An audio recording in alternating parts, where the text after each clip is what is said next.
In our last video, we discussed all the good travel can bring to your D&D sessions. If you haven't seen that video, you can watch it here. But to briefly recap, here's the bullet points. Travel is necessary for adventure. Travel allows characters to see the world. Travel gives the world a sense of scale. Travel helps the world come alive. Travel creates a sense of danger and agency. Travel prevents railroading. But to be fair, even I can admit the obvious. Travel sessions can be boring. Boring AF. We will start by collectively pointing our fingers and blaming the Wizards of the Coast. It's the popular thing to do in 2023. It's been like 9 years since 5e was released, and there's still no substantial book or module that expands travel into something that actually works. I repeat, there are no comprehensive travel rules or mechanics for 5th edition Dungeons & Dragons.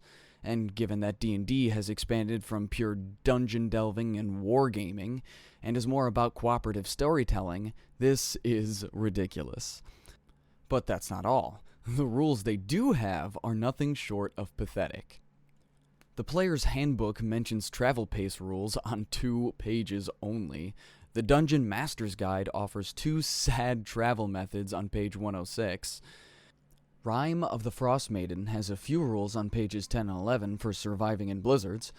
Tome of Annihilation offers rules for navigation of hex crawls on page 38.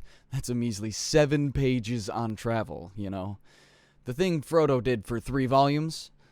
But worst of all, do you know what none of these things do? Actually teach players how to run travel sessions and create travel encounters. And no, random encounter tables for different environments do not count as travel rules.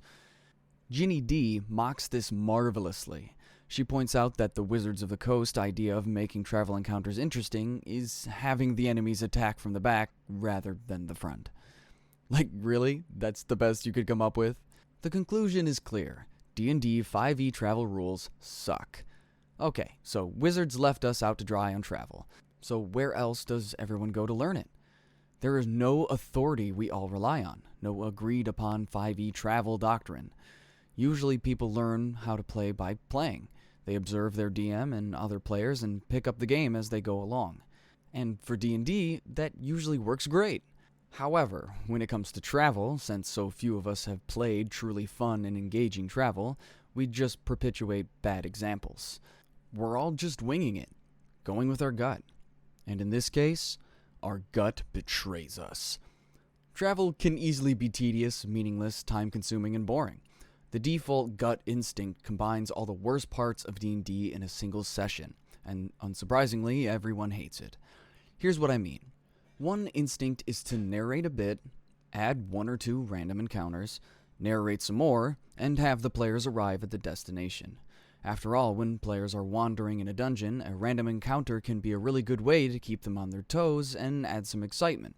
But random encounters while traveling? When they clearly have nothing to do with the plot or the characters? And when they definitely won't result in a total party kill?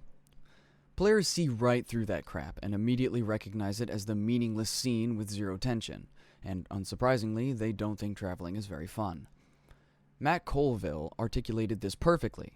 When it comes to random travel encounters, DMs can either A, have them be not challenging, and thus a waste of time, or B, challenging, and then they're not only a threat to the party's health, but get in the way of the destination, which is where the player really wants to go. The best example I have of this is the Hex Crawl in the Tome of Annihilation. I think we all did the roll a random encounter for every hex for like 2 sessions before abandoning it entirely. You can only fight off raptors so many times before it stops being cool. Just look at Chris Pratt. I mean, he only lasted 2 movies. Another instinct is to have players roll more skill checks. Rolls to see if they stay on course, are warned off by an upcoming ambush, or notice the crumbling tower on the hill. We think these will keep players engaged and create a sense of agency, but the problem? Rolling isn't the same as choosing, and a sense of responsibility and ownership is not nearly as strong. Besides, the best parts of D&D are not the moments where it's just dice roll after dice roll after dice roll after... You get the point. All the time you spend rolling is time you could be exploring, fighting, or socializing. For example, dungeons tend to be full of traps. Because of that, players err on the side of caution. This can lead to an endless perception checks, which ruins both the DM's plans and the player's immersive experience. But have you tried endless survival, nature, and perception checks while on the open road? It's even worse. Both random encounters and constant rolling make the main problem with 5e travel worse. It slows things down. Just like in real life, traveling takes time. There are days spent on the road in a godforsaken land, just like how there's hours waiting at an airport with nothing to do, or miles of a hike where you're just focused on reaching the summit.